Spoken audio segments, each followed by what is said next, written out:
Christmas Proposal Mix-Up, written and read by Amelia J. Vale. Chapter 1. Gabriel Bosco slid into the booth with the kind of grin that usually meant Caleb was about to agree to something he'd regret.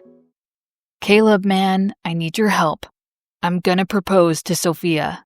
Gabe's grin stretched wide, hopeful, and nervous all at once.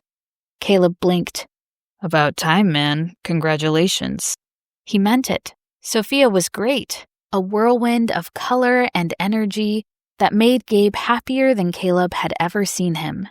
Still, his mind snagged on the unspoken question hanging in the air. "And you need me, why?" Gabe leaned forward, forearms on the table. "Because I want to make it perfect, romantic, something she'll never forget. And you," he jabbed a finger toward Caleb, "are going to help me make that happen." Caleb snorted.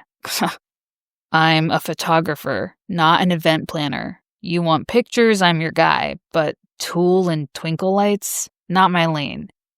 "Come on, dude. You've shot hundreds of weddings and engagements," Gabe countered. "You've seen what works and what doesn't. You're basically an expert by now."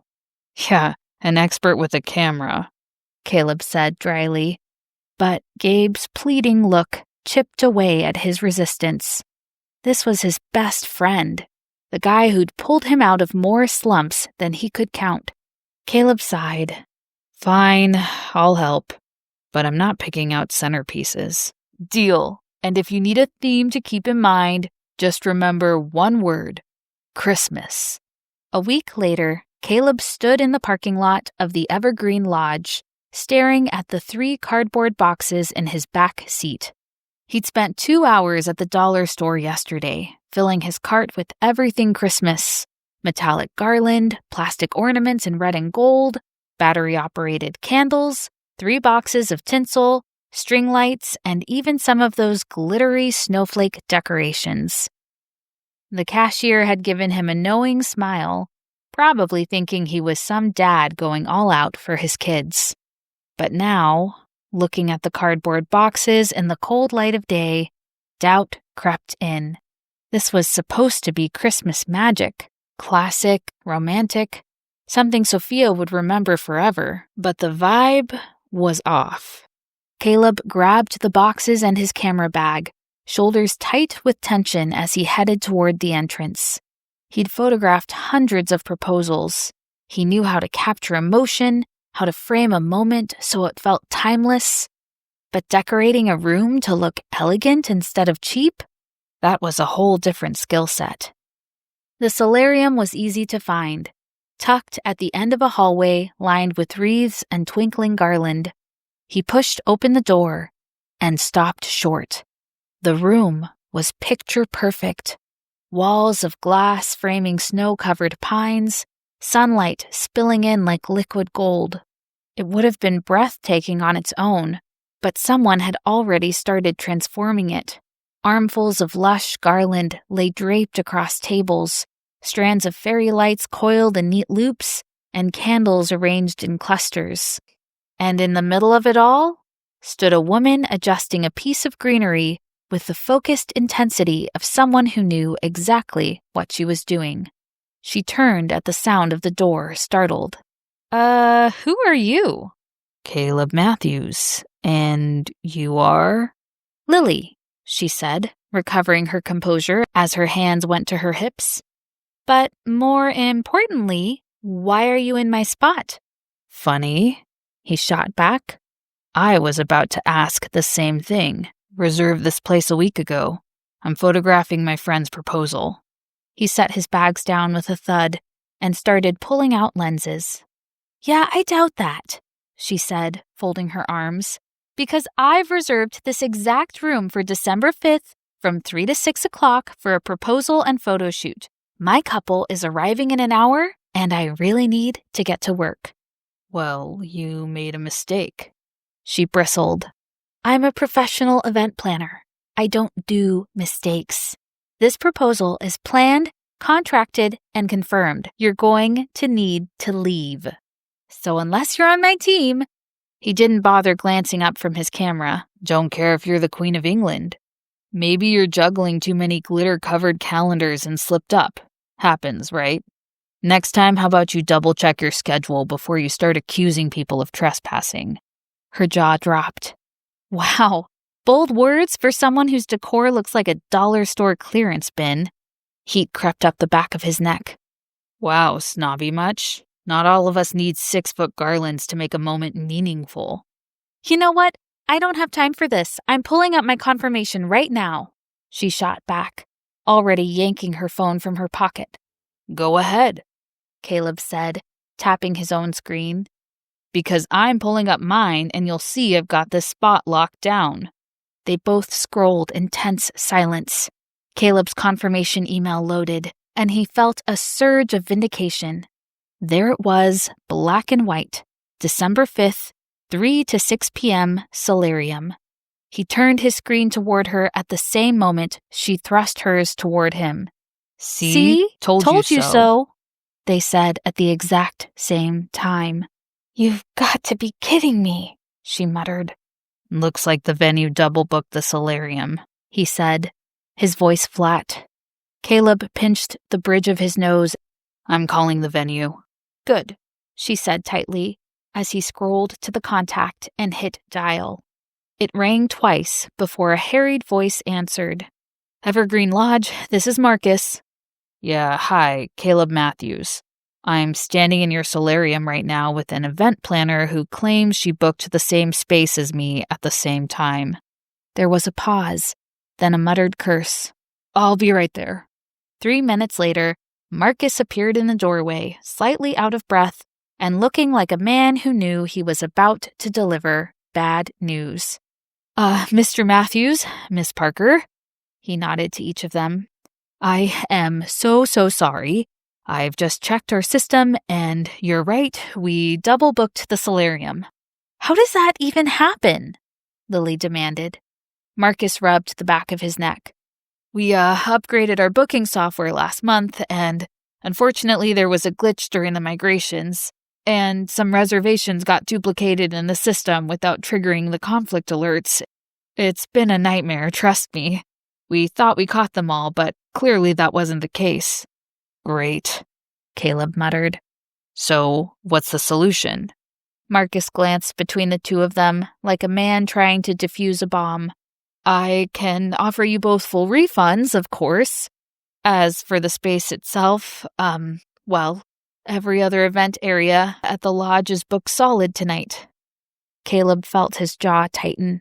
Gabe was counting on him.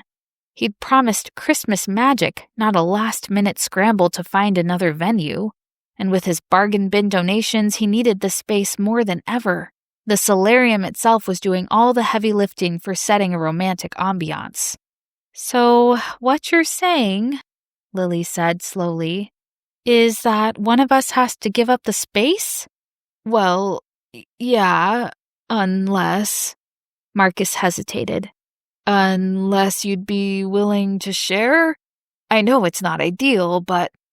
Lily's phone rang, cutting through the tension. She glanced at the screen, then held up a finger. I need to take this. She turned away, phone pressed to her ear. Hey, Jenna, please tell me you're close. Caleb exchanged a look with Marcus, who shifted uncomfortably. He could hear snippets of her conversation. What do you mean it won't start? No, it's fine. Okay, don't worry about it. Just take care of yourself and I'll figure something out. When she turned back, her expression was carefully neutral, but Caleb caught the flicker of stress in her eyes. That was my photographer. Her car broke down on the highway and she's not going to make it. Caleb almost felt bad for her. Almost. But this was the opening he needed. Well, that settles it then. He crossed his arms. I'll keep the slot and you reschedule with your client. Problem solved. Her lips thinned. Absolutely not. You don't have a photographer. Kind of essential for a proposal, don't you think? He pointed out. She glared at him. Then her expression shifted. Not softening exactly, but calculating. Actually, she said slowly, I think I have a solution that could work for both of us. Caleb raised an eyebrow, wary. I'm listening. If you can get your client to delay their arrival by an hour, I'll make sure the solarium is gorgeous. Garlands, fairy lights, candles, the works. Your friends will feel like they're walking into a snow globe. He started to speak, but she held up a hand. The catch is, you photograph my client's proposal first. 4 o'clock, like I originally scheduled. You don't have to do any editing, no retouching, no albums. Just hand over the raw files. After that, the space is yours, fully decorated and looking amazing for your friend's proposal. Caleb hesitated, his mind racing. On one hand, he didn't love the thought of being strong-armed into helping her. On the other, he glanced at his heap of cheap decor. Lily's decorations looked like they belonged in a magazine spread, and they weren't even fully up yet. Let me call my friend, he said, finally. He stepped away, pulling up Gabe's number. It rang twice. Caleb, please tell me you're calling with good news about how amazing this is going to be, because I'm kind of freaking out. Sort of. Quick question. Any chance you and Sophia could show up at 5 instead of 4? What? Why? Long story. Venue screwed up and double-booked the space, but I worked out a deal that means you'll get way better decorations than I could have managed on my own. Trust me, man, it'll be worth it. There was a pause. Will it still feel Christmassy? 'Cause that's going to be important to Sophia. Caleb glanced back at Lily's supplies. More Christmas than the Rockefeller Center. Gabe laughed. Okay, yeah, we can do 5. Honestly, Sophia always runs on Latin time anyway. Showing up an hour late was probably in the cards no matter what. Caleb ended the call and walked back to Lily, who was watching him with cautious hope. You've got a deal. He exhaled, already half regretting this. Her face broke into a genuine smile, not the tight professional mask she'd been wearing thus far. For a split second, she looked almost nice. Chapter 2. Lily was begrudgingly grateful that Caleb Matthews knew what he was doing with the camera. At exactly 4 o'clock, her client Ravi arrived with his soon-to-be fiancée Claire. His face flushed with nervous excitement. Lily had transformed the solarium into a winter wonderland, every detail perfect. The space glowed with warmth, despite the snow falling softly outside. Claire gasped when she saw it, one hand flying to her mouth. Ravi, this is beautiful. Lily hung back near the entrance, watching Ravi drop to one knee. The words he'd practiced tumbled out with endearing sincerity as he looked up at her with a sunshine grin. Claire laughed through happy tears. Are you seriously proposing to me indoors? If I took you on a hike, you would have literally seen it coming from a mile away. Now come on, Captain Prepared. Marry me. Lily felt that familiar tug in her chest. She loved this job. From the corner of her eye, she caught Caleb moving silently, his camera clicking in rapid succession. He'd crouched low to capture the happy look on Claire's face when she first saw the ring, and shifted to get the late afternoon light streaming through the windows just right. He was professional, unobtrusive, exactly what Lily would have asked for if she'd been directing him. The happy couple took a few final posed photos before departing for dinner. Once they were gone, Lily began sprinkling more flower petals to recreate a path toward the center of the solarium, then relit a few candles that had flickered out as she went. At 4:45, Caleb got the text that his friends were on their way. He and Lily quickly stepped into the adjacent room, waiting in silent anticipation. Soon they heard voices approaching, the light chatter growing louder. Once they heard the solarium doors open, Caleb crept out of the side room, readying himself to snap photos. Lily peeked her head out after them and spotted a Filipino man with a beautiful woman whose smile looked like it could power a city grid. Gabe's proposal was less polished than Ravi's. He stumbled along, clearly nervous. But his newly minted fiancée, Sophia, didn't seem to care. She launched herself at him before he even finished asking, knocking him over. After a few moments, Caleb stepped into the solarium fully. Sophia spotted him immediately and rushed over, still clutching Gabe's hand. Caleb. Should have known Gabe had help on this picture-perfect proposal. This place is absolutely magical. Actually, Caleb said, and gestured toward where Lily stood. Lily handled all the decorations. She's a professional event planner. I just showed up with the camera. Sophia turned, her face lighting up even brighter. You did all this? Lily stepped forward, a bit self-conscious under the attention. It's what I do. My name's Lily Parker. Congratulations, by the way. You two are adorable. Gabe clapped Caleb on the back. Well, thank you both so much for all of your help. Couldn't have done it without you, man. Caleb raised his camera with a slight smile. Anytime. Now how about we get some more shots before we lose the light? He spent the next 20 minutes directing them through various poses, his manner easy and comfortable. After the happy couple left, Lily and Caleb stood in the quiet solarium, surrounded by the remnants of Christmas magic. I can't believe we actually pulled that off, Lily said, breaking the silence. Yeah, me too. Caleb started packing up his gear. Your client is gonna love these photos. I'll email you the files tonight. Actually, how about you send them directly to my photographer? I'll give you her email, Lily said while winding a string of lights around her arm. And thanks again for agreeing to work with me. I know this probably wasn't your ideal afternoon. He shrugged. Wasn't so bad. They finished packing in companionable silence as the tension from earlier dissolved into mutual respect. Caleb finished with his camera gear first, and to Lily's surprise, began to help her take down the decor. With her final decorations gathered, she hoisted her bag over her shoulder. They walked out together, then split at the parking lot without another word. Lily climbed into her car, already mentally moving on to her next project. Caleb Matthews would fade into the background of odd encounters and forgotten names.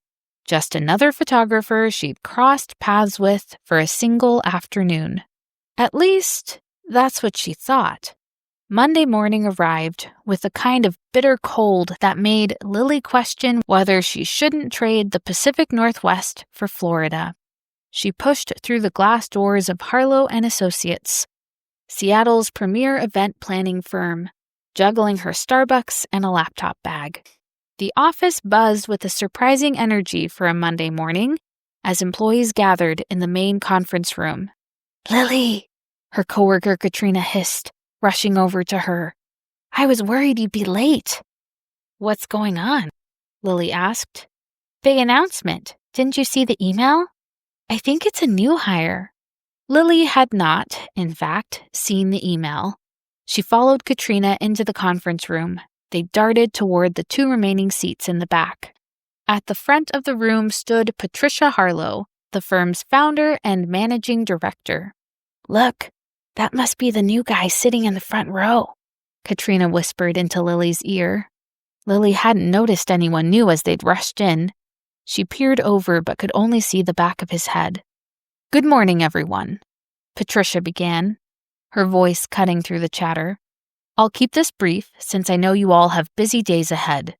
As you know, we've been looking for an in-house photographer for quite some time, someone who understands our vision and standards." Lily perked up. They'd been contracting photographers for years, but having someone on staff would be a game changer. No more last-minute cancellations or scrambling to find coverage. "I'm thrilled to announce we've found the perfect fit," Patricia continued. "He comes highly recommended with an impressive portfolio and years of experience in the wedding and event industry. Please join me in welcoming our new in-house photographer, Caleb Matthews." The man stood up. Lily's coffee cup stopped, halfway to her lips. Caleb Matthews, the very same man from her proposal mix-up, turned to survey the room, looking significantly more polished than he had at the Evergreen Lodge. He wore a dark button-down and carried himself with easy confidence, nodding at Patricia and scanning the room. Then his eyes landed on Lily. For one frozen moment, they just stared at each other. She watched recognition flash across his face, followed by what looked like resignation, or maybe horror. Honestly, it was hard to tell. "Caleb will be starting today," Patricia was saying. "Lily, given you're leading the annual Everett Industries Christmas Gala, I'd like you to pair with Caleb and show him the ropes." Lily forced herself to smile. Inside, her brain was screaming. "Lily's one of our best," Patricia continued, oblivious to the silent crisis unfolding. "She has an excellent eye for detail and has successfully coordinated this gala for the past 2 years. Caleb, I'd like you to shadow her throughout the planning process and have you as the lead photographer for the event itself. Everett is one of our biggest clients, so this should be a great introduction into how we operate." "Looking forward to it," Caleb said, his voice steady and professional, not at all like someone who'd spent Saturday afternoon arguing over Garland. The meeting wrapped up with a smattering of applause and a few logistical announcements. People began filing out, several stopping to introduce themselves to Caleb. Lily stayed rooted in her chair, trying to process what had just happened. This had to be some cosmic joke. What were the odds? When the room finally cleared, Caleb made his way over to her. He stopped a few feet away, hands in his pockets. "So, didn't see this coming," he said. "That makes 2 of us." She set down her coffee cup. "When did you apply here?" "Few months ago. Got the job offer last Monday." He ran a hand through his hair. "I had no idea you worked here. You never mentioned the name of your firm." "And you never asked." She studied him, looking for some sign that he'd known all along, but he looked just as blindsided as she felt. She couldn't dwell on awkward feelings. She had a job to do. "Just so you know, the Everett Gala is huge. 300 guests, live entertainment, 10-course dinner, ice sculptures. It's the event of the season." "So I heard. Patricia went over it in my interview." "And you think you can handle it?" His jaw tightened slightly. "I've shot events with twice that many people. I think I can manage." Lily took a breath, forcing herself to be polite. They were both adults, both professionals. They could do this without bickering. "Okay," she said finally. "I know we didn't get off to the right foot this past weekend, but how about we start over? Clean slate." She stuck out her hand. Caleb looked at it, then at her face, ironic amusement flickering in his eyes. He shook her hand. "Clean slate." "Good, because we have our first planning meeting in an hour, and I need you up to speed by then." As Lily headed toward her office, Caleb following a step behind, she couldn't shake the feeling that the universe was laughing at her. Chapter 3. Caleb had photographed hundreds of events, but he'd never had to plan one before. Turns out there was a difference between capturing a moment and orchestrating it from scratch.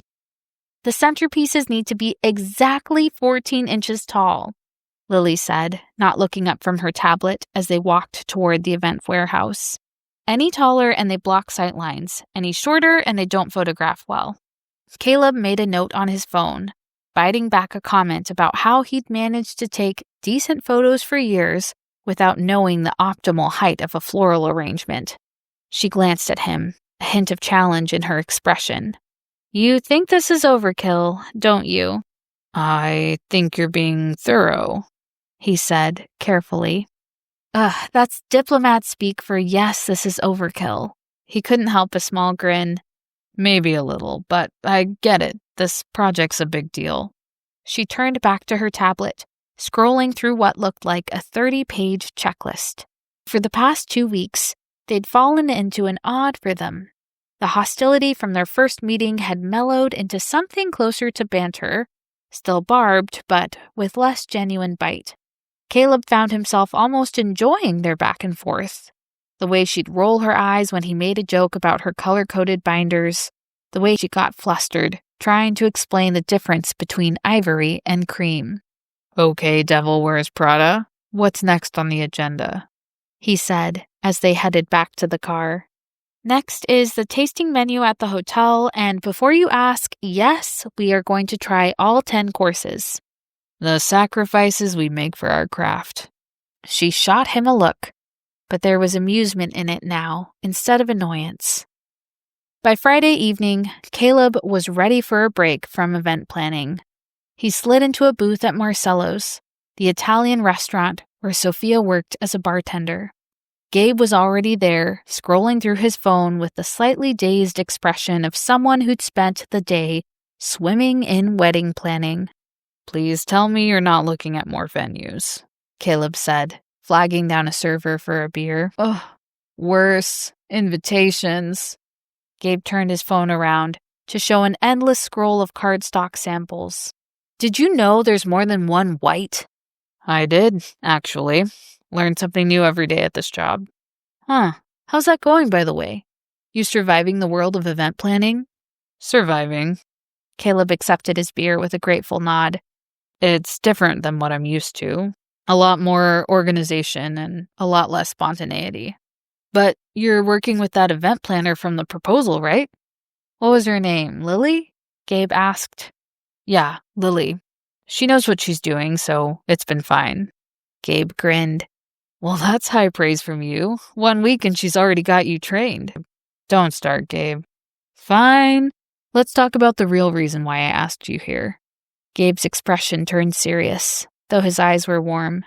"Caleb, you're my closest friend, dude. I want you to be my best man." Caleb blinked, genuinely surprised. "I'd be honored."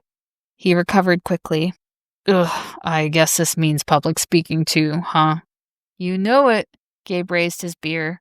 "To terrible speeches." Caleb chuckled and clinked his bottle against Gabe's. They chatted for a few more minutes before Gabe spotted their other friend arriving. "Hey, yo, Tom, we're over here." Tom Richardson made his way through the tables, looking like he'd had a long day. He dropped into the booth next to Caleb with a heavy sigh. "You look terrible," Caleb observed. "Thanks. That's exactly what I needed to hear." Tom flagged down the server and ordered a whiskey, neat. "Found another credit card I didn't know about. Bella apparently opened it without telling me." Gabe winced. "What did she spend it on?" "Hotels, mostly. Nice ones." Tom's jaw tightened. "She was definitely cheating, and she's still lying about it, but the evidence is right there. I just wish I knew who it was." "Come on, dude, what's the point? You got the prenup. The divorce is straightforward. Knowing who she was sleeping with isn't going to change the outcome." "I don't know, man," Gabe said slowly. "If my girl was cheating on me, I'd want to know." Gabe opened his mouth to say something else, then suddenly sat up straighter, his eyes widening slightly. "Not that I would ever have to worry about that with my, beautiful fiancé," he announced, his voice carrying. "Have I mentioned how loyal she is and trustworthy? And absolutely not the type to ever—" "Gabe," Sophia called from behind the bar, her arms crossed and one eyebrow raised. "You want to dig that hole any deeper?" Caleb bit back a laugh as Gabe's face went red. "Baby, come on, I was complimenting you." Gabe protested. "Sure you were." But she was smiling, shaking her head as she went back to mixing drinks. "You're lucky you're cute, Gabriel Bosco." Caleb took another drink of his beer, grateful, not for the first time, that he was single. No over-the-top wedding planning to worry about, and no relationship drama. Just his camera, his work, and the freedom to walk away whenever things got complicated. Chapter 4. The email arrived at 4:47 p.m. on a Tuesday, a week before the Everett Gala. Lily stared at her screen, hoping the words would somehow rearrange themselves into something less catastrophic. "Dear Miss Parker, Due to unforeseen circumstances, Luminous Events and Rentals will be unable to fulfill your December 15th order. Our warehouse experienced significant water damage over the weekend from a burst pipe, and we've lost approximately 60% of our inventory, including items reserved for your event.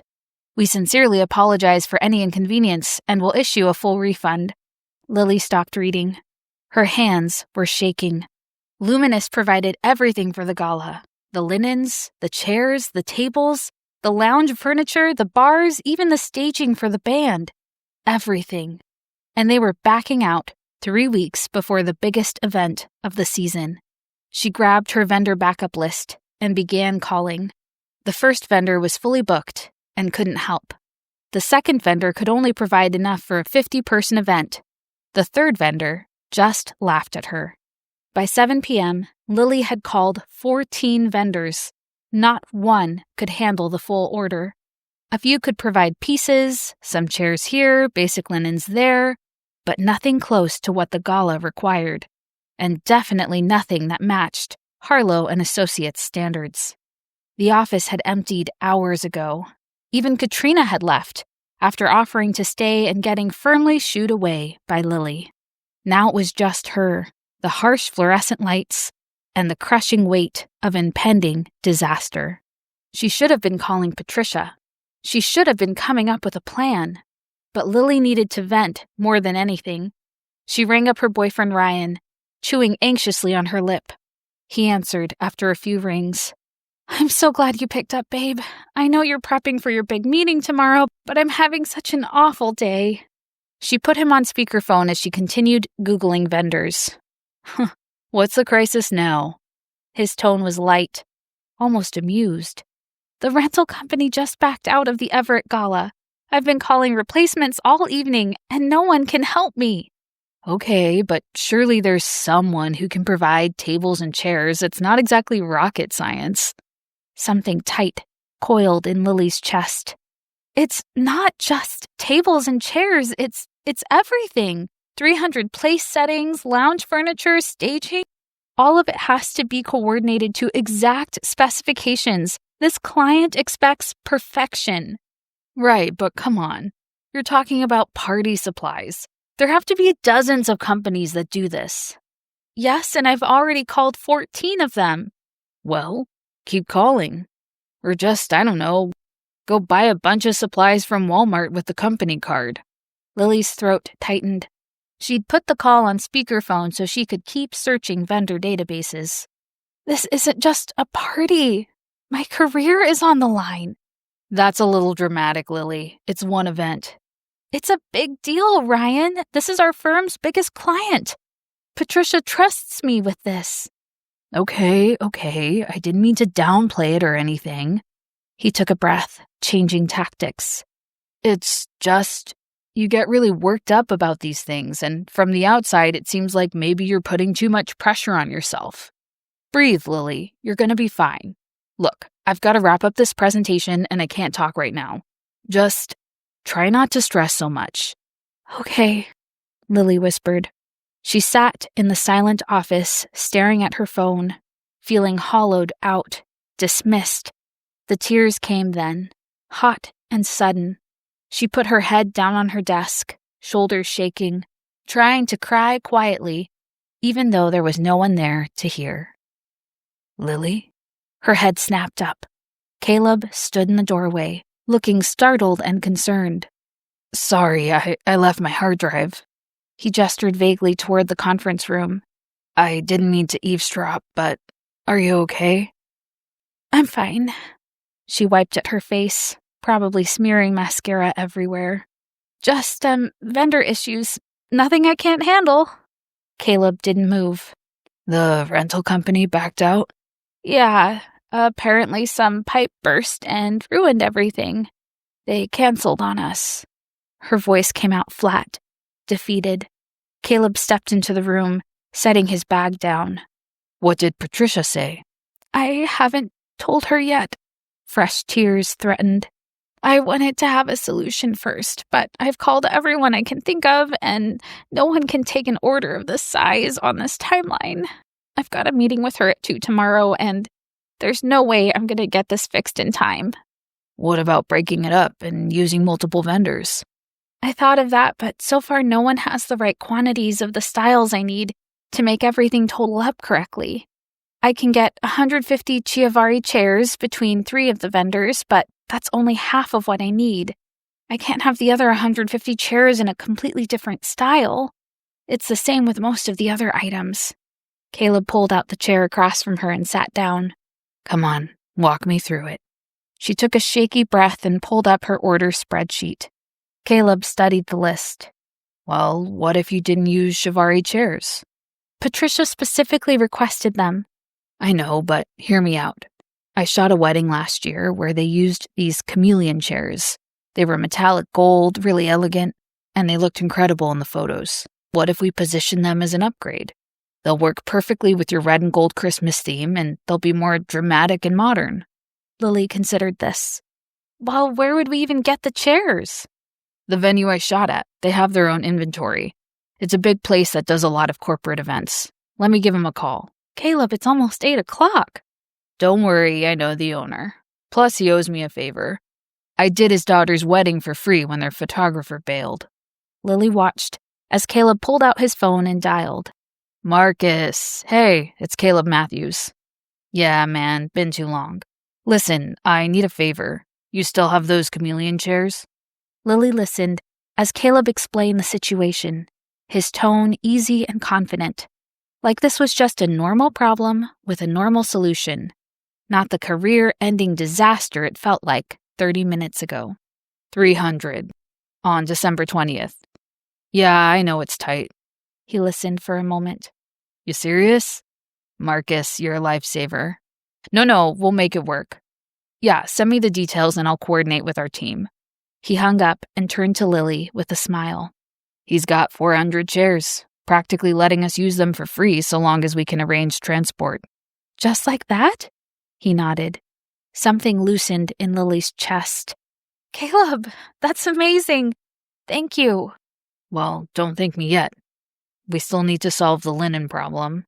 And the tables, and the bars, and the lounge furniture, and... Whoa, one thing at a time. He sat back down, pulling his laptop out. I've got a contact list from years of wedding photography. We'll start calling tomorrow morning and see what we can do. Her shoulders relaxed a fraction. They were going to fix this. It would be okay. She glanced at the clock and grimaced. Caleb had just meant to pop in and out of the office, and she'd kept him there for well over 30 minutes. Thank you, Caleb, for everything. I know I'm being a bit dramatic about this whole thing. I didn't mean to make you stay so late. You're not dramatic. I've worked with plenty of event planners who've thrown tantrums when things don't go their way. That's not what you're doing. You care about your job and you want to do good work. I respect that. That guy you were on the phone with earlier was wrong. That would be my boyfriend Ryan, but cut him some slack, okay? He's busy with a very stressful job. Caleb made a noise that didn't quite sound like agreement. The following morning, they worked side by side. Caleb called in favors from places Lily had never heard of. Extra tables from a designer who kept excess furniture inventory, a linen company that usually only worked with theaters, but owed Caleb for some headshots. Piece by piece, the puzzle came together. By the afternoon, they had a full replacement vendor list, just in time for their meeting with Patricia. Patricia took the news better than Lily expected. These things happen, she said, reviewing the revised vendor list. The important thing is you found solutions quickly. Well done, both of you. Patricia handed the folder back to Lily. After they left her office, Lily felt like she could finally breathe again. Coffee? Caleb asked. I think we earned it. Yes, please. They grabbed their jackets and headed to the cafe 2 blocks over. Lily ordered an eggnog latte with an extra shot. Caleb got plain black coffee, which somehow didn't surprise her. Can I ask you something? Lily said, as they settled into a corner table. Sure. Why were you so nice to me last night? You could have just left me to figure it out on my own. Caleb considered this, wrapping his hands around his coffee cup. Honestly, Because I've been where you were. Different crisis, but same feeling. Like everything's falling apart, and if you can't fix it, you're a failure. What happened? A few years ago, I was shooting a destination wedding in Hawaii. It was a big deal for this really wealthy family and my first really high-profile gig. The night before the ceremony, I realized my camera batteries were dead and I'd left the charger at home on the mainland. Oh no. Yeah, I spiraled, called my mentor in a panic, convinced I'd just destroyed my career before it even started. He talked me down, then called a photographer friend who lived on the island. Guy drove an hour to lend me his backup equipment. Wouldn't even take payment. Told me to pay it forward someday. So last night was you paying it forward? Something like that. He took a sip of coffee. Believe it or not, but I didn't want to see you fail over something that wasn't your fault. Lily felt warmth spread through her chest. Well, for what it's worth, I'm really glad you came back for your hard drive. Me too. They sat in comfortable silence for a moment, the cafe bustling around them. Your boyfriend, Caleb said, carefully. Does he usually not get the work stuff? Lily stiffened slightly. Ryan works in corporate acquisitions. It's very different from what we do. Different doesn't mean he can't understand what the gala means to you. He does understand. He has a different perspective on stress. He thinks I take things too personally sometimes. Caleb's jaw tightened, almost imperceptibly. Taking your work personally is what makes you good at it. Well, that's not how Ryan sees it. Then maybe Ryan's wrong. Anyone who thinks what you do is just party planning hasn't been paying attention. The words hung between them. Lily felt defensive walls trying to rise, but couldn't quite muster the energy to build them. They finished their coffee and headed back to the office. The crisis had been averted, the vendors secured, the disaster transformed into something that might actually be better than the original plan. But something had shifted between them too. Something that felt like trust, maybe even friendship. It was nice, she thought, having a work friend who got it, someone who understood why the details mattered and didn't make her feel ridiculous for caring so much. Patricia had been right to hire him. He was turning out to be a real asset to the team. Chapter 5. The day of the Everett Industries Christmas Gala arrived with the kind of pressure that made Caleb's chest tight. He'd photographed hundreds of events, but this one felt different. Maybe because he'd watched Lily pour her heart into every detail for the past month. Maybe because somewhere along the way, her success had started to matter to him more than he wanted to admit. The hotel ballroom was transforming before his eyes. Lily stood in the center of controlled chaos, tablet in hand, directing vendors with the precision of a conductor leading an orchestra. The metallic gold chameleon chairs, the ones that had saved them during the rental crisis, gleamed under the soft lighting. Red and white floral centerpieces added dramatic pops of color against crisp ivory linens. Strings of warm Edison bulbs crisscrossed overhead, creating a canopy of stars. It was stunning, professional, exactly the kind of elegant Christmas magic Lily had promised. Caleb moved through the space with his camera, capturing setup shots. Close-ups of place settings, wide angles of the room coming together, candid moments of Lily adjusting a centerpiece with that focused intensity he'd come to recognize. He'd learned to read her moods, the way she'd tap her pen against her notepad when she was thinking, the way she'd pull her hair into a ponytail when she was stressed, and the way her smile would tighten when she was pretending everything was fine. Like now. Lily's phone buzzed, and she stepped away to take the call, her voice too quiet for him to hear. Caleb watched her face shift, first hopeful, then carefully neutral. When she returned, that tight smile was firmly in place. Everything okay? He asked. Fine. Ryan can't make it after all. Work emergency. The timeline changed for a big acquisition that's closing. She said it breezily, like it didn't matter. But her eyes told a different story. Caleb's jaw tightened. He'd heard Lily mention weeks ago how excited she was to have gotten Ryan a ticket to the gala after he mentioned wanting to network with some of the city's top executives. "That sucks," Caleb said, carefully. "I know you were looking forward to him being here." "It's fine. These things happen in corporate finance, deals don't wait for convenient timing." She was already turning back to her tablet, her voice taking on that practiced, reasonable tone. "Besides, this is a work event for me anyway. I'd be too busy to spend time with him." Caleb wanted to point out that Ryan had been eager enough to come when he thought the event could benefit him, but now that work demanded his attention instead, Lily's months of preparation suddenly didn't warrant a few hours of his time. He bit his tongue. Not his place, not his business. But it bothered him more than it should. By 10 o'clock, the last guests were filtering out, effusive in their praise. Caleb saw the moment Lily's adrenaline finally crashed. Her shoulders sagged, that bright smile fading into exhaustion.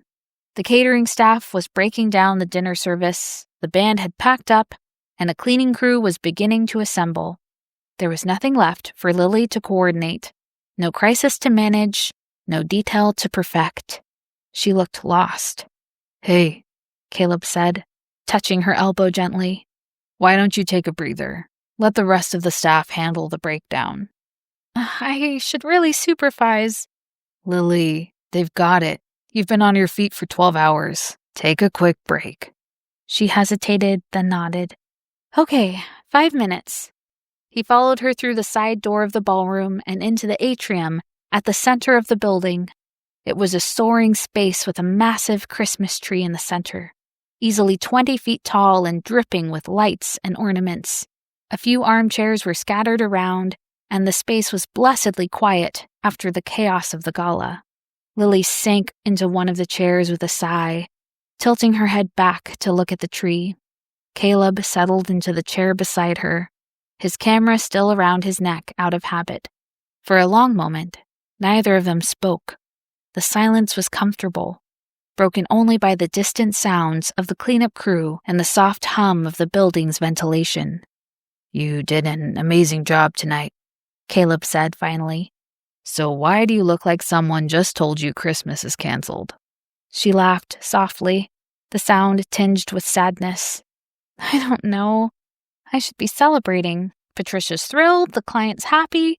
We probably just secured next year's contract. This is exactly what I wanted. But I keep thinking about what comes next. After this event, after the next one, after the promotion I've been working toward for 3 years, what's the end game?" She turned to look at him, her eyes reflecting the Christmas lights. "Do you ever feel like you're working toward a goal, but you're not even sure what it is?" Caleb considered this. "Sometimes. When I first started photography, I thought success meant shooting for big magazines or famous clients. Took me a while to realize I just wanted to capture real moments. The rest was just noise." "See, you figured it out. You know what matters to you." She looked back at the tree. "I know what I'm supposed to want. Bigger clients, the corner office. But what I actually want?" She trailed off, and Caleb waited. He'd learned that Lily needed space to arrive at her own conclusions, that pushing only made her retreat. "I want to write a book," she said finally, the words coming out in a rush. "About celebrations, why they matter, the history behind rituals mixed with stories from my career. I've been calling it The Things We Celebrate in my head." "That sounds incredible." "Ryan thinks it's too philosophical. He says it won't have mass appeal." She laughed without humor. "He's probably right. Who wants to read essays about the meaning of birthday parties?" "I would," Caleb said, simply. She looked at him, something vulnerable flickering in her eyes. I've actually started writing it. Just a few chapters, nothing serious, but every time I sit down to work on it, I hear Ryan's voice telling me it's impractical. Well, has he ever read what you've written? No, he doesn't have time. She said it automatically, like she'd defended this point before. Caleb wanted to say so much more. That Ryan was wrong. That she should trust her own instincts. That anyone who made her feel small for dreaming wasn't worth her time. But he couldn't. She wasn't asking for relationship advice, and he had no right to give it. For what it's worth, he said instead, I think you should write it, if only for yourself. She smiled, a real one this time. Thanks, she said, for everything tonight and for being a good friend. Caleb forced a smile. Anytime. Now, come on. Let's get you home before you fall asleep in this chair. But as they walked back toward the ballroom, Caleb couldn't shake the feeling that something had shifted. Something that felt less like friendship and more like standing on the edge of a cliff, looking down at water he wasn't sure he should jump into. Chapter 6. The first weeks of January passed in a blur of post-holiday events and client meetings. Caleb threw himself into work, editing photos from the Everett Gala, shooting a series of corporate headshots, things that required zero emotional investment. It was exactly what he needed. He and Lily had fallen back into their comfortable rhythm, planning meetings, vendor calls, sharing an easy banter as if it had become second nature. If she noticed him watching her sometimes, caught in the warm way she laughed at something Katrina said, she didn't mention it. Good. That's how it needed to stay. The company's annual party arrived on a Friday evening in mid-January. Patricia hosted it at an upscale restaurant downtown. It was the one night a year the Harlow and Associates team could actually relax and celebrate, not responsible for coordinating or photographing anything. The room was already buzzing with conversation and laughter as he pushed through the doors. String lights hung from the ceiling, and a bartender was mixing drinks at a makeshift bar in the corner. He grabbed a beer before hearing someone call for him. "Caleb! Caleb!" Katrina waved him over to where she stood with Joe and a few other planners. "Wondered if you'd show." Wouldn't miss it. This is my first Harlow party after all. Gotta see what all the hype is about. Oh, you're in for a treat, Joe said with a grin. Caleb smiled, scanning the room. He spotted Lily near the entrance, talking to Patricia. She looked different out of work mode. Relaxed. Her hair down instead of pulled back, wearing a deep green dress that made her look elegant and approachable all at once. And beside her stood a man who could only be Ryan. Caleb felt his stomach tighten. Ryan was exactly what Caleb had pictured. He was tall and conventionally handsome in a generic corporate way. Perfectly styled hair, expensive suit, the kind of confident smile that suggested he'd never questioned his place in any room. He had his hand on the small of Lily's back, possessive and casual. "That's Lily's boyfriend Ryan," Katrina said, following his gaze. First time meeting him? Caleb asked, keeping his tone neutral. "Yeah, Lily doesn't usually bring him to work things," Katrina sipped her wine. "He, seems nice." The way she said nice made it clear she didn't think he was nice at all. Lily caught his eye across the room as Patricia left to talk to someone else. She smiled, gesturing for him to come over. Caleb took a fortifying sip of his beer and made his way through the crowd. "Caleb!" Lily's smile was genuine, if a little strained. "I want you to meet Ryan. Ryan, this is Caleb Matthews, the photographer I've been telling you about." Ryan extended a hand, his grip firm to the point of aggressive. "The photographer, right. Lily's been talking about you. Good things, I hope," Caleb said evenly. "Oh, you know, work stuff." Ryan's smile didn't quite reach his eyes. "She gets very invested in these little projects. Sometimes I think she cares more about centerpieces than our actual life plans." Lily's smile tightened almost imperceptibly. "Ryan." "Babe, I'm kidding." He squeezed her shoulder. "But seriously, the amount of stress you put yourself through for planning a party is kind of wild. It's not exactly life or death, you know." Caleb's jaw clenched. Ryan made it sound like Lily's job was frivolous, child's play. You know, event planning is a multi-billion-dollar industry, and Lily is one of the best in the business. The Everett Gala alone brought in over $100,000 in revenue for the firm. I'd hardly call that inconsequential. Ryan's expression flickered. Surprise, then something harder. Oh, I'm aware it makes money. I just mean the day-to-day drama seems disproportionate to the actual stakes. No offense. None taken, Lily said quickly, but there was color in her cheeks. Besides, Ryan continued, warming to the subject, corporate acquisitions actually move markets. What we do affects thousands of jobs, billions in assets. It's high-stakes negotiation and real pressure, not like, he gestured vaguely, picking out napkin colors. The condescension in his voice made Caleb's blood simmer. He glanced at Lily, expecting her to defend herself, but she just looked down at her drink. You're right, Caleb said. What you do is very different. Acquisitions require you to reduce human stories to numbers on a spreadsheet. What Lily does requires her to understand why those stories matter in the first place. She creates experiences that people remember for the rest of their lives. Proposals, weddings, celebrations that mark the most important moments in someone's existence. He took a sip of his beer. But sure, napkin colors. Same thing. Ryan's face darkened. But fortunately, Patricia chose that exact moment to tap a knife against her glass, calling for attention. Everyone, thank you all for coming.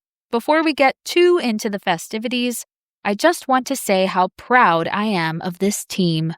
Caleb barely heard the speech. He was too aware of Ryan's glare, of Lily's careful neutrality, of the way his own heart was hammering in his chest. When Patricia finished and people began to mingle once again, Ryan turned to Lily. I'm grabbing another drink. You want anything, babe? I'm fine, Lily said quietly. As Ryan walked away without another word, Lily rounded on Caleb. What was that? She hissed. What was what? You know what? That whole argument. Ryan was just joking around. Lily, he was insulting your work, right in front of you. He was being honest about stress levels. That's not the same thing. He called what you do picking out napkin colors. Because he doesn't work in this industry. He doesn't understand all the nuances. That doesn't make him a bad person. Caleb wanted to argue, wanted to point out that understanding didn't require shared experience, just basic respect. But Lily's expression was defensive, bordering on desperate, and he realized he was making this worse. You're right, he said finally. I overreacted. I'm sorry.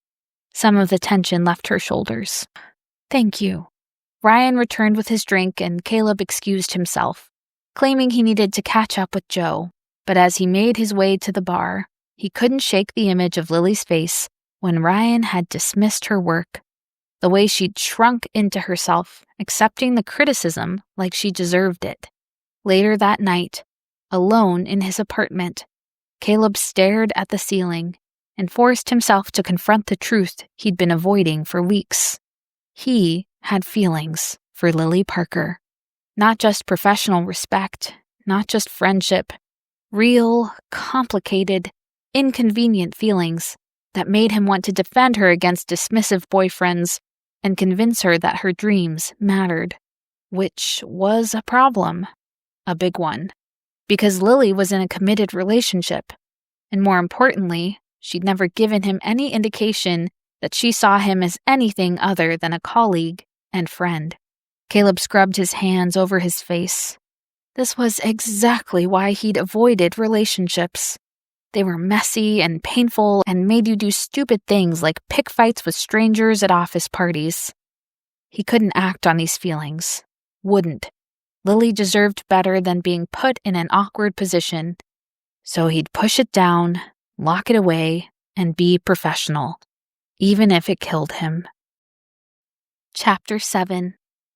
February arrived, and with it, the most shocking work assignment Lily had ever received. Ryan, of all people, had hired Harlow and Associates to plan a major corporate event for his company's executive retreat. Every detail designed to impress the senior partners who would be deciding promotions this spring. Patricia had been thrilled. A corporate client with deep pockets and a direct referral from Lily's boyfriend? It was exactly the kind of opportunity that could lead to more lucrative contracts. So, of course, Patricia had assigned Lily as lead planner, with Caleb as photographer, which meant Lily now spent 40 hours a week working with Caleb to plan an event that would potentially prove her job was worthwhile to Ryan once and for all. No pressure. The AV setup needs to support a 40-foot projection screen, Lily said, marking notes on her tablet. Got it. Caleb's voice was carefully neutral, professional. They were doing a venue walkthrough, just the two of them, the massive conference center echoing around them. He'd been like this since the work party in January. Polite, helpful, distant. The easy banter they'd developed during the Everett Gala had evaporated, replaced by this careful formality that made Lily's chest ache. She knew it was her fault. She'd snapped at him for defending her, been defensive about Ryan's comments, and Caleb had backed off, just like she'd wanted him to. So why did it feel like she'd lost something important? Valentine's Day fell on a Friday this year, which meant Lily had the evening free. No events scheduled, no emergencies to handle. Just her and Ryan, and a reservation at the French bistro she'd been wanting to try for months. This was going to be their reconnection night, proof that they could prioritize each other despite their busy schedules. Lily had bought a new dress, deep burgundy with a flattering cut. She'd left work early to do her hair and makeup properly, taking care with every detail. At 6:30, she texted Ryan, "On my way. Can't wait to see you." At 6:45, she was sitting in her car outside the restaurant, the engine still running, staring at her phone. Work emergency, babe. Senior partner needs me for a call with Tokyo. I'm so sorry. Rain check? Lily read the text message 3 times, willing the words to change, to say something different, to say he'd be there in 5 minutes, running late, but coming. Her hands were shaking. She drove back to the office on autopilot. She told herself it was fine. She had work to catch up on anyway. Ryan's job was demanding. These things happened. She was being understanding, mature. But when she sat down at her desk, surrounded by the silent office, something inside her cracked. The tears came hard and fast. She buried her face in her hands, trying to stay quiet even though the building was empty. She didn't know how long she sat there. Minutes? Hours? Time felt elastic and strange. Lily? She jerked upright, swiping frantically at her face. Caleb stood in the doorway, his expression shifting from surprise to concern in an instant. I thought everyone had gone home, she managed. I was editing photos in the conference room. Saw your office light on. He took a tentative step closer. What happened? Nothing. I'm fine. Lily. It's stupid. She tried to laugh, but it came out broken. It's just Valentine's Day drama. It's such a cliche. Caleb crossed the room and crouched beside her chair. What did he do? He didn't do anything wrong. He had a work emergency. It's not his fault. But you're crying in your office at 7 o'clock on Valentine's Day. She looked at him, at the genuine worry in his eyes, and something in her chest loosened. We had reservations. I bought a new dress, and he canceled last minute because his senior partner needed him for a call. I can't believe that. It's his job. I don't care if it's his job. You matter too. Caleb's voice was fierce now. The least he could do is show up for Valentine's dinner. Fresh tears spilled down her cheeks. Caleb made a soft sound of distress and disappeared into the break room. He returned with a box of tissues and a jacket she recognized as his. Here. He draped the jacket around her shoulders. You're shivering. She was. The office was always cold at night, but she hadn't noticed until now. She pulled the jacket tighter, breathing in the scent of his cologne and laundry detergent. Caleb disappeared again and came back with a mug of tea, chamomile with honey. He set it on her desk, then pulled up a chair beside her. "You don't have to stay," Lily said quietly. I know. But he didn't leave. He just sat there, a quiet presence while she cried and drank her tea and tried to remember how to breathe normally. Finally, when the tears had slowed to occasional hiccups, Lily looked at him. "Thank you." You don't have to thank me. Caleb was quiet for a moment. Then he reached out and took her hand, his touch gentle. I need to tell you something, he said. I know the timing is terrible, and I swear I'm not trying to take advantage of a vulnerable moment, but I can't keep pretending. Lily's heart stuttered. "Caleb?" I have feelings for you. The words came out in a rush. Real ones. I know you're with Ryan, and I know you've never seen me as anything but a friend. But you deserve someone who shows up for you, Lily. Someone who sees how incredible you are, and I wish that could be me. The air left Lily's lungs. She stared at him, at the raw honesty in his face, and felt her world tilt on its axis. "You're wrong about Ryan," she heard herself say. The words came out defensive, automatic. "You don't understand our relationship. He's under a lot of pressure right now, but he cares about me. He does." Lily. "And you're just..." She pulled her hand away, anger surging up to protect the vulnerable parts of her. "You're jealous. That's what this is. You want to swoop in and play hero? But I don't need rescuing. I'm fine, and my relationship is fine." Fine? He belittles your job on the regular, takes you for granted, makes you feel small about caring for your work? Is it so wrong that I think you deserve better than that? The words hung in the air between them. "You don't get to make that call," she said quietly. "You don't know what our relationship is like." Caleb looked like he was about to argue the point further, before catching himself and sighing deeply. You're right. I don't. He stood. I'm sorry for overstepping again and making you uncomfortable. I'll give you space. He left before she could find any answering words. Lily sat alone in her office, his jacket still wrapped around her shoulders, wondering why defending Ryan felt so much like lying. Chapter 8. The next week was the longest of Caleb's life. He and Lily had to work together on Ryan's corporate event. There was no way around it.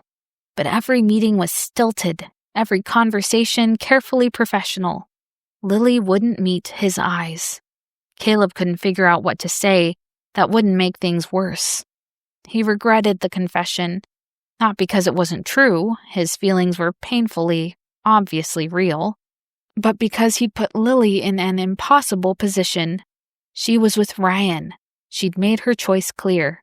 And now Caleb had to figure out how to work with her while pretending his heart wasn't in pieces. By the following Friday, he needed to get out of his head. Marcello's was busy when Caleb arrived, the Friday night crowd filling the tables and bar. He spotted Gabe in a back corner booth and made his way through the crowd. You look terrible, Gabe said by way of greeting. Thanks, dude. That's exactly what I needed to hear. I mean it, man. What's going on? Caleb flagged down a server for a beer. Work stuff. It's complicated. Does this complicated stuff involve a certain event planner? What? No, why would you? Dude, come on. I've known you for 15 years. You've been different since you started working with her. And not in a bad way. Well, at least not until recently. Caleb took a long drink of his beer.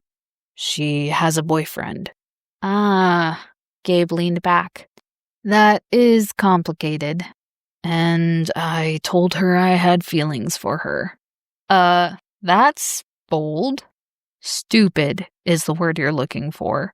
She basically told me I was jealous and wrong and that her relationship is fine. Caleb rubbed his face. Which it probably is, what do I know? Maybe Ryan's great and I'm just bitter that she doesn't see me that way. Gabe pondered this. Or maybe you're seeing things she's not ready to admit yet. Before Caleb could respond, Sophia appeared with 2 more beers. On the house, as promised, though technically I'm not supposed to comp drinks anymore. So if my manager asks, you both paid full price. Your secret's safe with us, gorgeous, Gabe said, pulling her down for a quick kiss. Sophia laughed and started to pull away, then froze, her expression souring. Ugh, them again. Who? Gabe asked. Sophia nodded toward a corner booth across the restaurant. That couple. They've been coming here for more than a year and they're the worst. Super handsy with each other, practically making out at the table, and horrible tippers, like consistently 8% or less. She shook her head in disgust. I try and pawn them off on the other servers when I can. Gabe followed her gaze, and his face went white. Wait, is that? He leaned forward, squinting. Oh my God, Sophia, do you know who that woman is? Sophia blinked, looking between them in confusion. I mean, no, she never gives her name. Why? That's Tom's ex-wife, the one who cheated on him, Bella, Gabe said. What? Caleb turned to look. There, tucked into a corner booth, sat a blonde woman laughing at something her companion said, and the man beside her, leaning in close with his hand sliding around her shoulders, was Ryan. Caleb's stomach dropped to the floor. Sophia's hand flew to her mouth. That's Tom's ex-wife? They've been coming in here for months. You should have seen them on Valentine's Day. That guy was here on Valentine's Day? Caleb interrupted, his voice sharp. Yeah, 100%. They were all over each other. But before Sophia could continue, another customer waved her over from across the bar.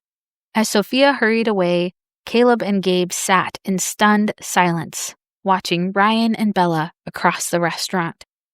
There'd never been a Valentine's Day work emergency. Ryan had been here cheating on Lily, as she cried in her office thinking he'd picked work over her. I'm gonna kill him, Caleb said quietly. Whoa, hey. Gabe grabbed his arm. Bella probably didn't tell him she's married. He might have no idea she used him for an affair. He knows, because he's having one too. That's Lily's boyfriend. What?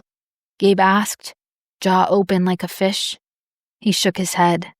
Okay, the guy's scum. But you can't just march over there and punch him, dude. For one thing, you'll get arrested. For another, it won't help Lily. Caleb forced himself to take a breath. Then another.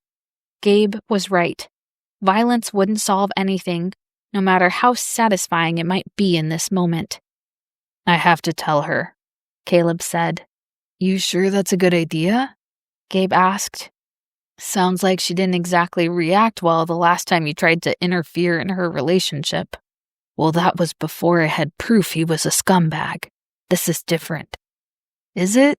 Think about it, man. You already confessed feelings for her. Now you're gonna tell her that her boyfriend's cheating? She's gonna think you're just trying to break them up. Caleb wanted to argue, but he couldn't, because Gabe was right. After their last conversation, anything Caleb said about Ryan would sound like jealousy. So what am I supposed to do? Just let her keep planning his work event while he's... He gestured toward the corner booth, unable to finish the sentence. He felt helpless, angry, sick with the knowledge that Lily was being betrayed, and there was nothing he could do about it that wouldn't make things worse. I don't know, Gabe admitted. This is a mess. But I think the more pressing question is, do we tell Tom? Caleb grimaced.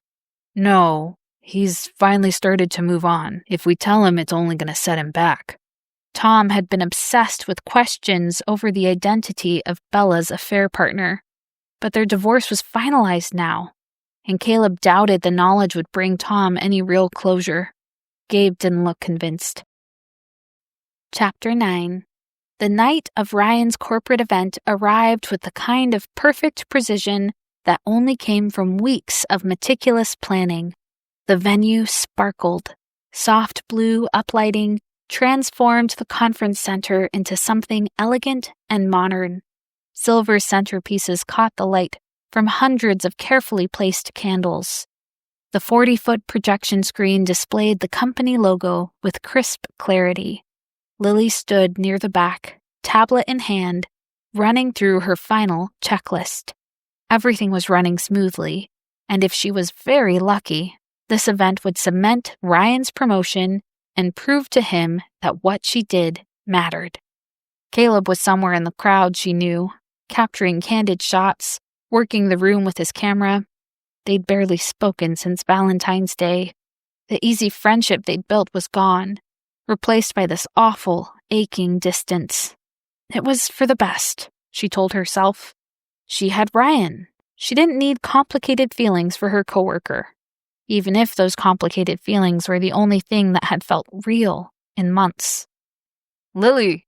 She turned to see Ryan striding toward her, looking sharp in his tailored suit. He was smiling, confident, every inch the successful corporate executive. She returned his smile. Everything okay with the partners? Better than okay. They're impressed already and the event hasn't even really started. He kissed her cheek. You did great. This looks amazing. The praise should have felt good, but something about it rang hollow, like he was complimenting a service provider rather than his girlfriend. I'm glad you're happy with it, she said. I am. Look, I need to go schmooze with some people, but we'll catch up later, okay? Sure. He disappeared into the crowd, immediately flanked by colleagues. Lily watched him go, feeling like an accessory he'd checked off a list. Date the event planner, hire her firm, use her skills to advance your career. Check, check, check. She shook off the thought. She was being unfair. Ryan was networking. This was his work event. Of course he had to focus on his colleagues. The evening progressed smoothly. Dinner was served, speeches were made, and drinks flowed. Lily monitored everything from the sidelines, ready to troubleshoot any issues, but none arose. Everything was going exactly as planned, until it wasn't. She noticed the commotion near the entrance around 8 o'clock. A man's voice, raised and sharp, people turning to look. The carefully orchestrated atmosphere began to fracture. Lily moved toward the noise, her event planner instincts kicking in. Whatever was happening, she needed to contain it quickly before it disrupted the entire evening. She pushed through the gathering crowd and stopped short. A man stood near the bar, slightly swaying. His eyes were red-rimmed, his tie loosened, and he was pointing directly at Ryan. There he is. The homewrecker himself. Ryan's face drained of color. Caleb swooped in authoritatively. Tom, you're drunk. You need to leave. Yeah, I'm drunk, Tom slurred. Probably has something to do with finding out who my wife was cheating with for the past year. That man was sleeping with Bella while I was doing everything I could to save our marriage. The room had gone silent. Lily felt as if the ground was shifting beneath her feet. She looked at Ryan, waiting for him to deny it, to say Tom was mistaken and had drunkenly pointed out the wrong man. But Ryan's face told her everything she needed to know. Security's on their way, someone murmured. Tom, let's take this outside, Caleb said, moving forward. But Tom wasn't done. Your girlfriend's here somewhere, isn't she, Ryan? Lily? How about you tell her where you were on Valentine's? Heard you made quite a scene at Marcello's. Ryan's eyes flitted to Lily, his expression one of panicked guilt. Lily, don't. The word came out sharp and clear. Don't say anything. The room was watching. She could feel their eyes, the whispers starting. She should be mortified. This was a professional disaster, a personal humiliation playing out in front of 200 strangers. But all she felt was cold, crystalline clarity. She thought about Valentine's night, about sitting in her car outside the restaurant, reading his text about his so-called work emergency, and then crying in her office while he was at Marcello's, holding another woman's hand. Security arrived, 2 large men in blazers who took Tom by the arms. He didn't resist, just kept staring at Ryan with devastating fury. "You destroyed my marriage. I hope it was worth it." They led him out. The crowd began to disperse, murmuring amongst themselves. Ryan's colleagues looked uncomfortable, whispering behind their hands. "Lily?" Ryan said urgently. Can we talk privately?" She looked at him, really looked at him. At the man she'd been dating for 2 years, the man she'd defended to Caleb, made excuses for, tried so desperately to please. "We're done," she said simply. "Don't be rash, babe. I know this looks bad, but..." "It doesn't just look bad, Ryan. It is bad. You cheated on me. You lied to me. You made me feel crazy for wanting basic consideration." Her voice was steady now, certain. "And you used me. You hired my firm to plan this event, not because you respected my work, but because it was convenient. Because you knew I'd throw myself into making everything perfect, all for your promotion." That's not fair," Ryan began, eyes darting to his boss, a severe-looking woman in her 50s, who shook her head and walked away. Ryan looked torn between running after his boss and finishing the conversation. "Lily, please, don't throw away 2 years over one mistake." "This wasn't one mistake. This was months of choices, a year of lies. I deserve better than this." Lily walked away head high, even though she felt like she might shatter at any moment. She made it to the empty hallway outside before the tears came. She pressed her back against the wall, sliding down until she was sitting on the floor, and let herself fall apart. Footsteps approached. She looked up expecting Patricia or Katrina. Instead, it was Caleb. He crouched in front of her. "Is Tom your friend?" she asked. Caleb nodded. Lily looked up at him, her heart breaking all over again. "Did you know? About Ryan and Bella?" Caleb's jaw tightened. "I saw them together once at Marcello's a few weeks back. I wanted to tell you, but I thought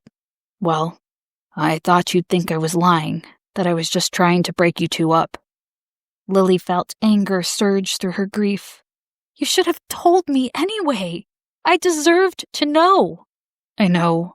If I could do it over again, I would. I'm sorry." "Sorry doesn't change anything." Her voice shook. "You told me you had feelings for me. You said I deserved someone who showed up, but when it mattered, when I actually needed someone to tell me the truth, you stayed silent." "Lily." "Just go, Caleb." He stood slowly, looking like he wanted to say something more, but he just nodded and walked away, his footsteps echoing down the empty hallway. The following morning, Patricia called her into the office. "Lily," Patricia gestured to a chair.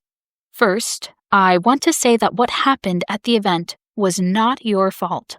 Well, it was my event and my boyfriend. I brought that mess into... You brought a client into the firm. What that client did in his personal life is not your responsibility." Patricia's voice was firm.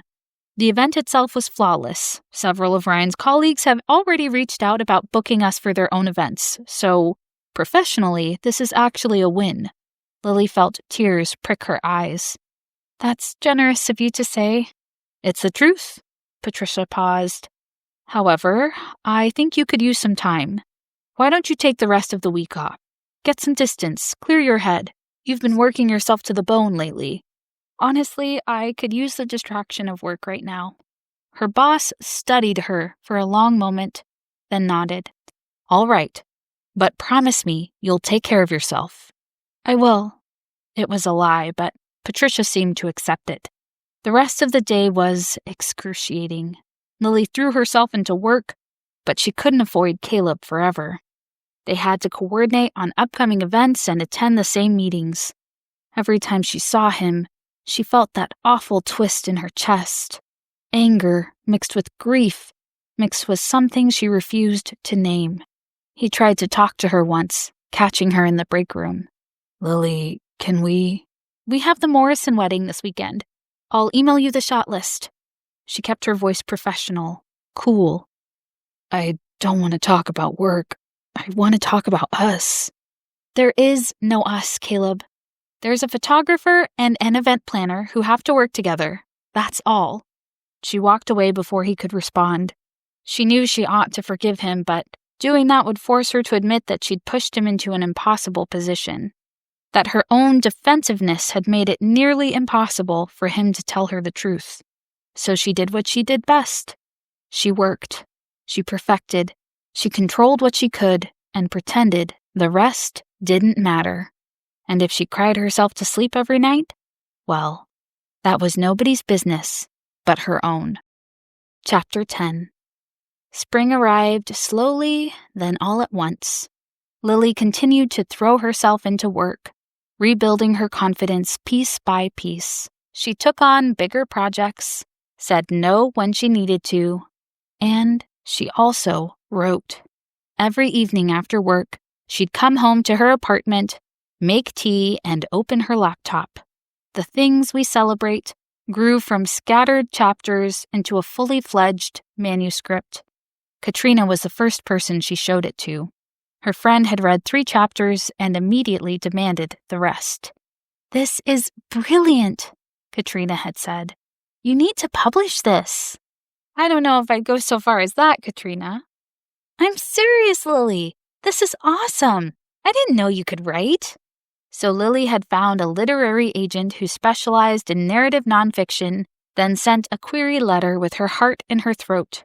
She tried not to get her hopes up when the agent requested the full manuscript. May brought the Morrison wedding, a massive affair with 400 guests and enough floral arrangements to fill a greenhouse. Lily and Caleb worked together with the careful choreography of people who knew each other too well and not well enough anymore. "The bride wants golden hour portraits by the lake," Lily said, reviewing her notes. "That gives you about a 30-minute window for pictures." "I'll make it work," Caleb said, adjusting his camera strap. "The cocktail hour setup looks great, by the way. Those suspended floral installations are going to photograph beautifully." "Thanks. I'll make sure the catering staff stays clear of your sightlines." This was how they communicated now. Efficient, professional, and achingly polite. The wedding itself went off without a hitch. Lily orchestrated the timeline with her usual precision, and Caleb captured every moment with the skill that had made him one of Harlow and Associates' most valuable hires. During the reception, Lily found herself standing at the back of the ballroom, watching the newlyweds dance. The bride was crying happy tears, and the groom looked at her like she'd hung the moon. "Makes you believe in love, doesn't it?" Katrina said, appearing beside her with 2 glasses of sparkling cider. "I suppose," Lily accepted the glass. "Though I'm not sure I'm the best judge of that lately. You had a bad experience with one terrible man. That doesn't mean the real thing doesn't exist." Katrina nodded toward where Caleb stood, camera in hand, capturing candid moments of guests on the dance floor. "Some guys actually show up when it matters." Lily's chest tightened. "Cat." "I'm just saying. He made a mistake, sure, but he was trying to protect your feelings, not manipulate you. There's a difference." "I know that." "Do you? Because from where I'm standing, you're punishing him for not being perfect instead of appreciating that he tried to do right by you in a tough situation." Lily opened her mouth to argue, then closed it. Because Katrina wasn't wrong. She'd spent months holding on to her hurt, using it as armor against the scarier truth. She had feelings for Caleb, too. Confusing ones that made her heart race whenever he walked into a room. But she was still sorting out the mess Ryan had made of her heart. "What if I've ruined it and we'll never be friends again?" Lily asked quietly. "Then you fix it. You're an event planner, Lily. You solve impossible problems for a living. This is just another puzzle to figure out." Katrina squeezed her shoulder and walked away, leaving Lily alone with her thoughts. Across the room, Caleb lowered his camera and caught her watching him. For once, she didn't look away. Her agent's email arrived on a Wednesday, and Lily read it 3 times before the words fully sank in. The publisher loves your manuscript. They want to move forward with publication. Target release date is November, just in time for the holiday season. She sat at her desk, staring at the screen, feeling something she hadn't felt in months. Pure, uncomplicated joy. "Good news?" Katrina asked, peering over from her own desk. "I got a book deal." Katrina shrieked and launched herself around the table, pulling Lily into a hug.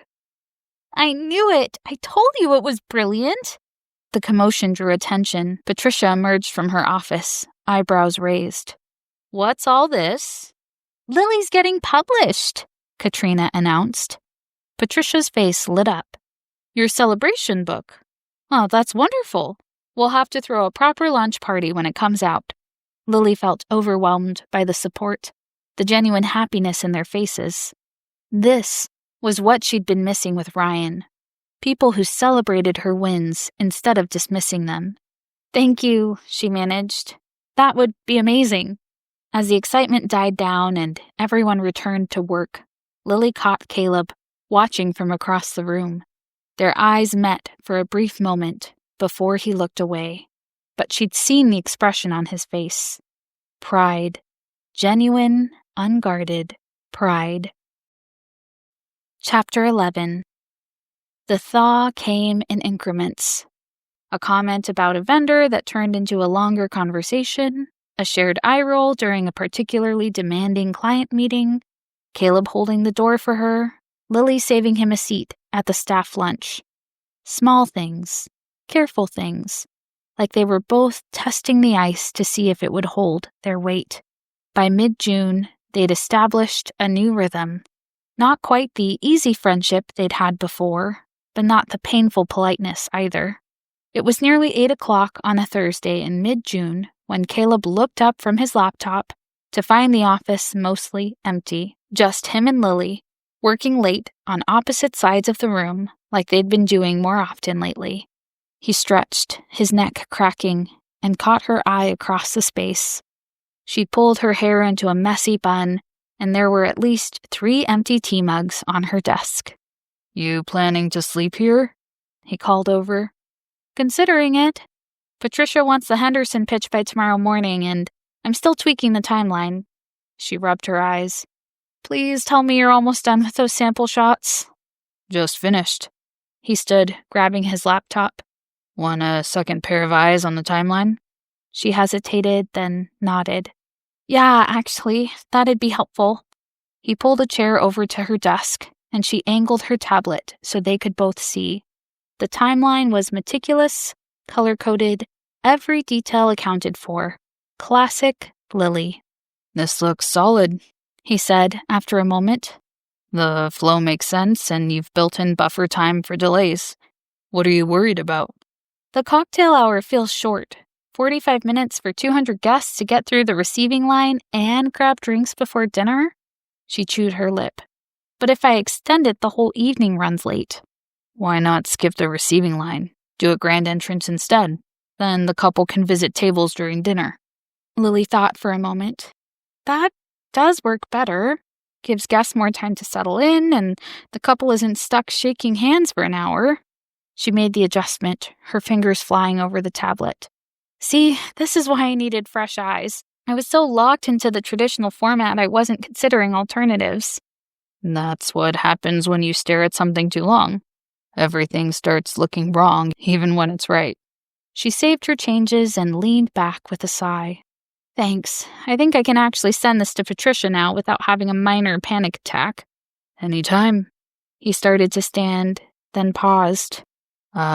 Actually, can I ask you something about the Chen wedding?" "The one in August?" "Yeah.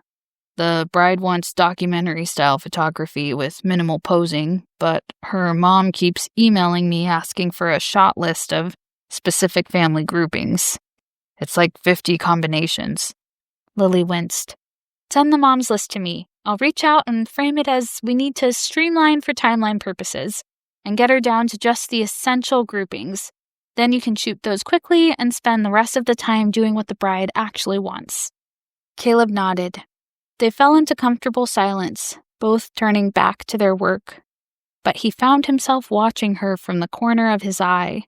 The feelings he'd been working so hard to bury for her began rising to the surface. Caleb rose to excuse himself. "Caleb?" Lily said, tentatively, looking up at him. He froze. "Yeah?" "I'm sorry for how I've been the past few months. For shutting you out." His chest tightened. He sat back down. "You don't have to apologize." I feel like I do, though. You tried to protect me and I punished you for it. That wasn't fair. You were hurt, and you had every right to be angry. Maybe, but I could have been angry and still listened to you instead of icing you out. She twisted her hands together, then extended one to him. "Can we start over? Clean slate?" Caleb grinned, remembering when she spoke almost those same words to him on his first day on the job.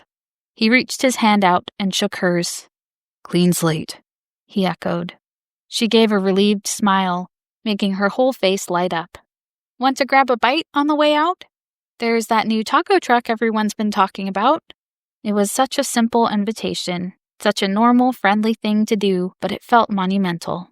"I'd love to." They fell into a pattern after that. Coffee runs, lunch breaks, the occasional happy hour with the team. Always in groups, always with the safety of other people around. But even in those group settings, Caleb found himself hyper-aware of Lily. The way she absent-mindedly played with her necklace when she was thinking, the way her eyes would find his across the table, like she was checking to make sure he would always be there.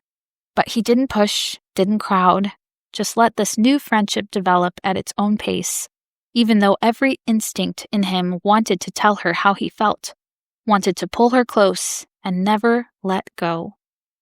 The Friday happy hour in late July was Katrina's idea, a celebration for landing a major new client. The whole team gathered at Murphy's, a pub 3 blocks from the office, crowding around pushed-together tables in the back. Caleb nursed a beer and listened to Joe tell an animated story about a bride who'd insisted on releasing doves indoors. Lily sat across from him, laughing and looking more relaxed than he'd seen her in months. Their eyes met, and she smiled. "Another round?" Patricia asked, already gathering empty glasses. "I'm good," Joe said, checking his phone. "Actually, I should probably head out soon. Got a date after this." Katrina rolled her eyes, chuckling. "When don't you have a date?" The group began to disperse shortly after, until it was just Caleb and Lily left at the table. "Walk you to your car?" Caleb offered. "Yeah, thanks." They stepped out into the warm July evening, the sun just beginning to set, painting the sky in shades of orange and pink. The parking lot was around the corner, quiet and mostly empty now. They reached her car, but neither of them moved to say goodbye. Lily leaned against the driver's side door, looking at him with an expression he couldn't quite read. "Can I ask you something?" she said, finally. "Always." "That night, when you told me about your feelings?" She was looking at him now, direct and unflinching. "Did you mean it? Or was it just heat of the moment and trying to make me feel better?" Caleb's heart kicked into overdrive. This was not a conversation he'd expected to have in a parking lot on a Friday evening. But Lily was watching him, waiting, and he couldn't lie to her even if he wanted to. "I meant every word," he said quietly. "And now what?" She took a breath like she was steadying herself. Do you still?" She trailed off, but he understood what she was asking, the question that had been hovering between them for months. "Yes," he said simply. "I still have feelings for you. Probably always will, but Lily, I'm not going to pressure you. If all we can be is friends, I'll take it. Having you in my life in any capacity is better than not having you at all." She absorbed this, her expression unreadable in the fading light. I don't know if I'm ready yet, she said softly. Sometimes I think I feel something for you that's more than friendship, but it still feels too soon after Ryan. I guess I just don't want to lead you on or leave you waiting for something that might never come true. Caleb reached out and squeezed her hand, his throat tight with emotion. You're not leading me on. I get that you need time. It's okay. She stepped closer and rested her head against his chest. His free arm came up automatically, wrapping around her shoulders, holding her close. They stood like that in the quiet parking lot, while the sky darkened around them, just holding each other. It wasn't a resolution, but for now, it was enough. Chapter 12. September arrived with cooler temperatures and a nervous flutter in Lily's stomach that had nothing to do with the changing season. Her book launch was scheduled for early November, and suddenly, it all felt terrifyingly real. The interviews, the social media posts, the emails to bookstores about potential signing events, every step forward made her want to retreat back into the safety of anonymous planning. I'm nervous, she confessed to Caleb one evening at the coffee shop near the office. They were supposed to be planning an upcoming festival, but the timeline sat forgotten on the table between them. They did this a lot now, found excuses to be alone together, conversations drifting from professional to personal with increasing ease. Nervous about the launch? Caleb asked. About all of it. What if no one buys the book? What if everyone thinks it's just pretentious garbage? The fears tumbled out before she could stop them. Then they're idiots with no taste. He said it with such complete conviction that she had to laugh. You're supposed to be realistic with me. I am being realistic. Lily, your book is beautiful. It's smart and heartfelt, and it's gonna resonate with people. Trust me. You haven't even read the whole thing.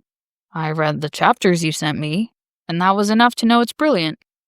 Warmth spread through her chest, settling somewhere near her heart. You're biased. Absolutely. Doesn't mean I'm wrong. She looked at him then, really looked at him, at the way his eyes crinkled when he smiled, at the sincerity in his expression. When had Caleb become the person she wanted to share everything with? When had his opinion started mattering more than anyone else's? The answer was uncomfortable in its simplicity. Probably from the beginning. She'd just been too stubborn and scared to admit it. Thanks for believing in me, even when I don't believe in myself, she said softly. Lily reached across the table and took his hand. His fingers closed around hers immediately, warm and solid and sure. By October, planning for the annual Everett Industries Gala was in full swing. Patricia had assigned it to them again, no surprise there, and Lily found herself oddly excited about it. Think you can handle working with me on this? She asked Caleb with a teasing smile as they reviewed the initial client meeting notes. I don't know, Caleb said, matching her tone. Last time was pretty stressful, all those metallic chairs and rental disasters. Don't forget the emotional breakdowns. How could I? Have a whole folder of photos of you crying in various locations. She swatted his arm, laughing. You do not. You're right, I deleted them. Seemed unkind to keep evidence of your suffering. How considerate of you. Their eyes met, and Lily felt that now familiar flutter in her chest, the one that showed up whenever Caleb was near. The gala consumed their October, late nights reviewing floor plans, long weekends coordinating with vendors, countless hours perfecting every detail. The ice sculptures go by the east entrance, right? Caleb asked one evening, squinting at the venue layout on his laptop. West entrance. The lighting's better there for photos. See? This is why you're the brains of the operation. And you're what, the pretty face? Obviously. He grinned. The night of the Everett Industries Gala arrived with crystalline clarity. Lily stood in the hotel ballroom 3 hours before guests would arrive, tablet in hand, watching her vision come to life. The space glowed with winter elegance, white and silver this year instead of red and gold, a fresh take that felt both classic and modern. Crystal centerpieces caught the light from hundreds of carefully placed candles. Gossamer fabric, draped from the ceiling, created the illusion of clouds. And in the corner, a 12-foot Christmas tree sparkled with thousands of white lights. "This is incredible," Caleb said, appearing beside her with his camera already in hand. "Even better than last year." "You think?" She bit her lip, scanning the room for anything out of place. "I know." He bumped her shoulder gently. "Stop second-guessing yourself. It's perfect." She took a breath and let it out slowly, and felt the familiar pre-event tension release. The evening unfolded like clockwork. Guests arrived in elegant evening wear, champagne flowed, the 10-course dinner emerged from the kitchen with perfect timing.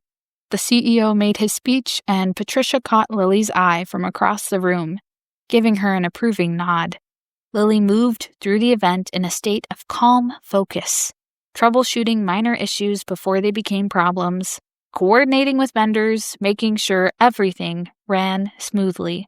But she was always aware of Caleb, capturing candid moments at one table, photographing the decorations from a creative angle at another, moving through the crowd with quiet confidence. Their eyes would meet across the ballroom, and he'd smile. Just a small, private smile that said, "We did this. I'm proud of you." And perhaps something more. Her heart would flutter and she'd smile back, and then they'd return to work. By 10 o'clock, the last guests were filtering out, effusive in their praise. The Everett CEO specifically sought out Lily to thank her personally. After he left, Lily found herself standing alone near the Christmas tree, watching the catering staff begin their breakdown. Her adrenaline was fading, leaving behind bone-deep exhaustion and satisfaction in equal measure. Caleb appeared at her elbow. "Ready to get out of here?" "But the breakdown "Is being handled by a very competent team. Patricia literally told me to make sure you left and didn't micromanage the cleanup." Lily laughed. He held out his hand. "Come on, let's go celebrate a job well done." She took his hand without hesitation. "What did you have in mind?" "It's a surprise." 20 minutes later, Caleb pulled his car into a parking lot Lily recognized immediately. "The Christmas market?" She turned to him delighted. "It's still open this late?"